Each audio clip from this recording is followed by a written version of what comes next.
Jason Todd, the second Robin. Jason Peter Todd first appeared in 1983 in Batman 357, created to succeed Dick Grayson as Robin, Batman's partner and sidekick. Initially sharing a similar origin to Grayson, his character's origin was rewritten after the 1985 Crisis on Infinite Earths event, which rebooted a lot of the in-universe continuity. The post-Crisis on Infinite Earths version of Jason Todd was first introduced prior to the issues we're covering tonight as the son of Willis Todd and Catherine Todd. Catherine was a drug addict and died from an overdose, while his father had once worked for Two-Face and was murdered by the criminal. Legally an orphan, Jason lived in his father's apartment in a derelict building in Crime Alley, where he turned to crime out of necessity. Jason became highly skilled in stealing tires from vehicles, and during one of his usual thefts, he met Batman as he stole the Batmobile's wheels. Jason was taken by Batman to a reform school. However, Jason soon realized the school was conducting illegal activities with the youngsters at the school, and he escaped. When Batman located him, Jason informed him about guns, crimes, and even assisted Batman in capturing the gang, after which Jason was taken in by Batman as the new Robin at the age of 12. After 6 months of training, Jason was ready to go into action as the new boy wonder. Unlike Batman's first protege, Dick Grayson, Jason was impulsive, reckless, and full of rage. After a first meeting with his predecessor, Jason struck a good enough friendship with Nightwing, and during a troubled time for the Titans, Jason is recruited by Donna Troy to help on a mission. Jason becomes frustrated by the situation when Donna expects him to figure out plans and save everyone, like Dick would have.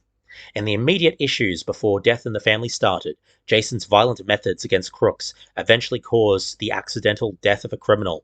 Jason's attitude got him and Batman in trouble, but Jason showed no sign of slowing down. Instead, Jason became more reckless until he was forbidden from going out as Robin. Death in the Family. Writer Jim Starlin.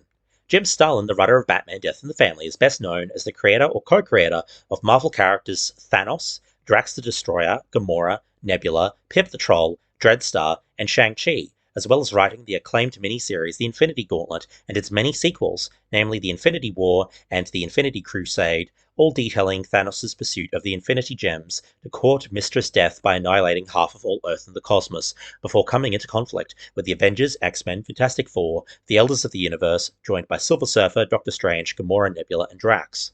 In the 1960s, Starlin served as an aviation photographer in the US Navy in Vietnam, drawing comics and sending them into Marvel, who would say, "Almost there, try again next year."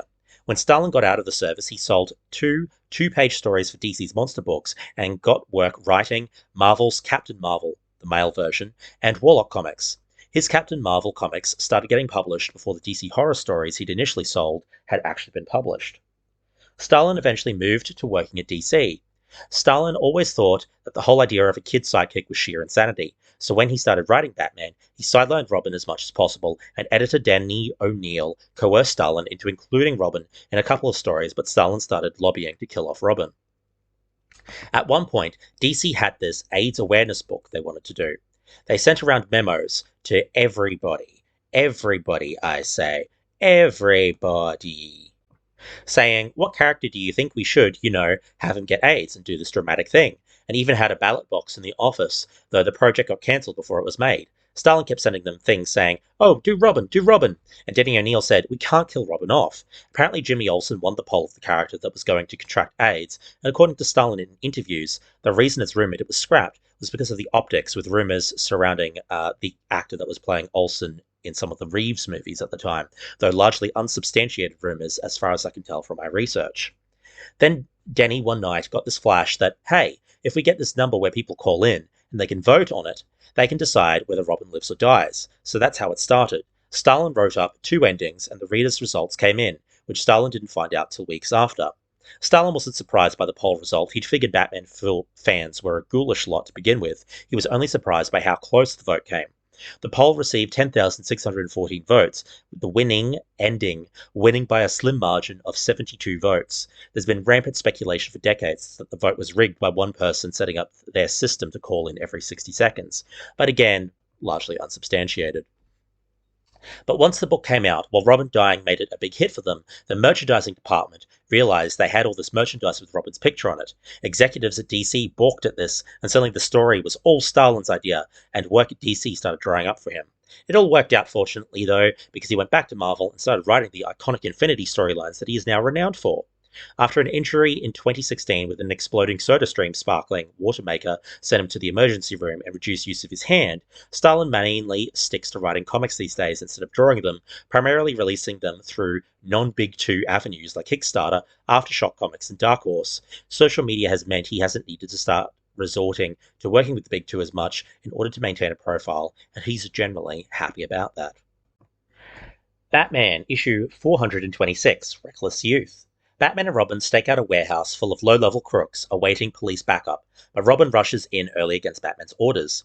While stopping the criminals, Batman mentally notes Robin's odd, moody behavior of late. After chiding Robin, Batman returns home to discuss the situation with Alfred and decides to remove his ward from duty effective immediately. Jason overhears and angrily leaves.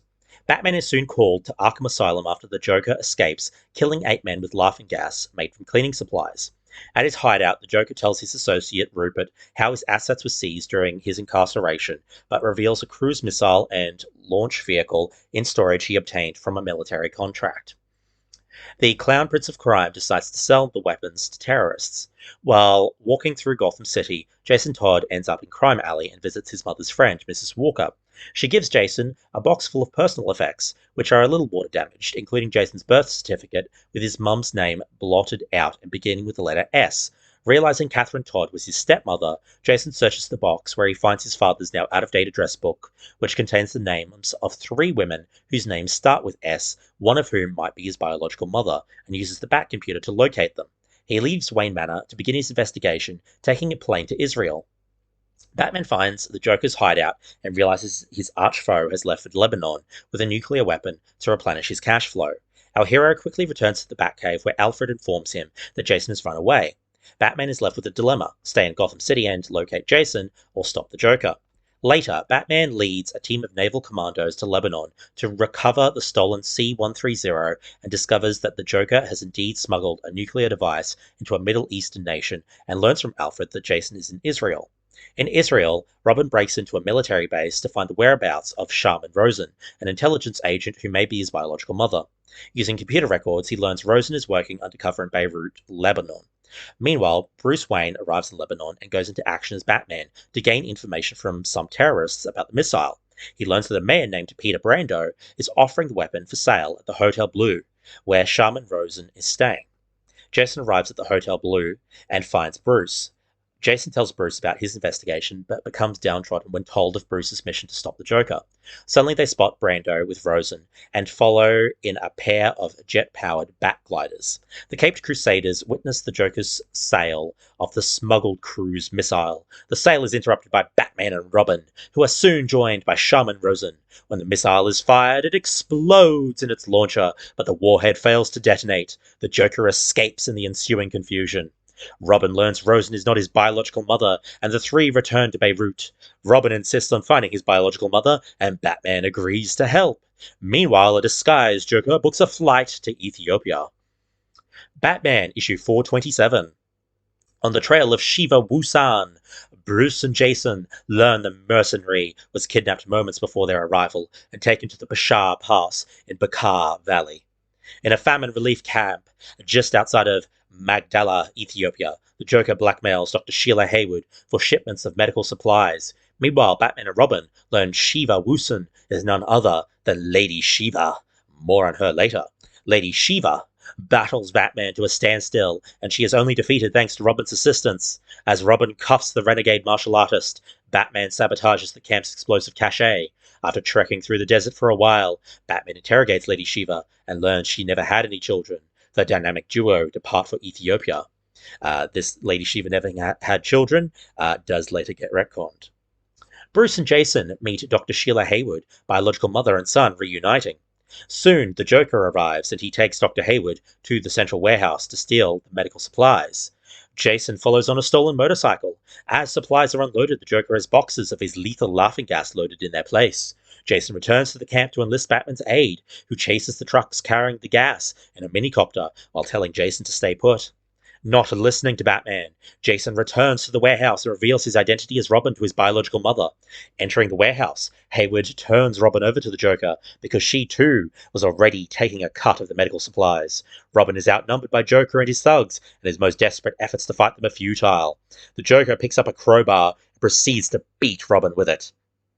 After his minicopter is shot down by soldiers, Batman is recognized by the truck drivers. He warns them of his deadly cargo they are carrying, telling them to unload the boxes and leave them to be dealt with by the army, and is allowed use of a truck to get back to the warehouse. Meanwhile, the Joker betrays Dr. Hayward and has her bound in the warehouse next to Jason, where he's placed a bomb. Unable to deactivate the bomb, Jason instead unties Dr. Hayward.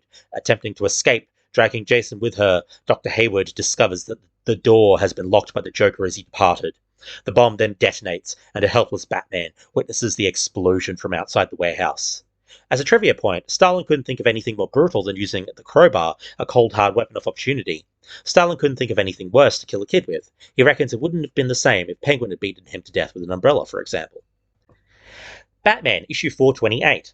After the explosion, Batman searches among the wreckage of the warehouse where Robin was supposed to be, along with his biological mother Sheila Haywood, while memories about Jason surface in Batman's mind. After searching for a while, Batman finds Sheila near death. She tells Batman what happened with the Joker, and before dying she regrets her actions but is proud of Jason. She dies in Batman's arms, telling Batman that Jason shielded her with his own body. Batman keeps searching, finding Jason's body lying on the ground, and after taking his pulse, confirms that Jason is dead. Batman holds the kid's body in his arms, and sadly, carries Jason Todd away. Meanwhile, the Joker makes a deal with the leaders of the Iranian government. Batman removes what little remains of Jason's costume that could have identified him as Robin, and removes the evidence so the authorities won't find anything suspicious and will write off what happened as an accident. Bruce then takes the corpses of Jason and Sheila back to Gotham City. Before leaving, Batman examines the Joker's hideout, finding the Joker's dead henchman and a message written on the wall for the Caped Crusader telling him where to meet him. Back in Gotham, only 4 people, Bruce, Alfred, James Gordon, and his daughter Barbara, attend the funeral of Jason Todd and Sheila Haywood. Bruce was unable to contact any of Sheila's old friends, and afterwards, Bruce goes to the Batcave and looks for the address the Joker left him, the United Nations building in New York City. Batman is waiting for the Joker when Superman appears and tries to persuade Batman to leave the place in order to prevent an international incident. Batman doesn't understand Superman and punches him in the face, only bruising his knuckles because of Superman's self-control, rolling with a punch. The Joker arrives and reveals he is the new ambassador of the Iranian government to the UN, and thus can't be punished for past crimes due to diplomatic immunity. Batman, issue 429. A US government official explains the situation to Batman. As the Joker has become the new ambassador for Iran to the UN, he now has diplomatic immunity and no one is allowed to touch him. And to make sure that Batman doesn't create an international incident, the US government has called in Superman to make sure that Batman is under control. At his hotel, Bruce thinks about the situation and contemplates the few options he has left, deciding to investigate what Joker's real plan is. At the Iranian embassy, Batman surprises the Joker and tells him to give up his plan and return to Arkham Asylum. The Joker starts teasing Batman, confessing that he killed Robin and enjoyed it, which confirms all of Batman's suspicions. Before leaving, Batman thanks the Joker for confirming the information on Robin's death and for making his decision much easier. As Batman leaves, the Joker pulls the gun and tries to shoot Batman, but he has already gone and the Joker is left alone, excited about his plan for the next day. Bruce Wayne is admitted to the General Assembly at the UN building as an unofficial observer. The Joker makes his way into the room and for a moment he stops and stares at Bruce, long enough for Wayne to consider if the clown has recognized him beyond the mask. However, seconds later, the Joker continues to the dais, laughing all the way up. The Joker, after a speech, reveals his true motives and sprays the room with laughing gas, and Bruce quickly changes into Batman, before one of the guards destroys the Joker's gun and stops the gas from spreading. The Joker tells the guard that the gas is already in the air and is too late to stop it. The guard inhales all the gas from the room, revealing they are Superman in disguise. Superman tells Batman to finish the Joker, while he finds somewhere safe to release all that toxic gas. The Joker detonates a bomb to open a hole in the wall and escape. And while Batman follows him outside, there's a helicopter ready to take the Joker away.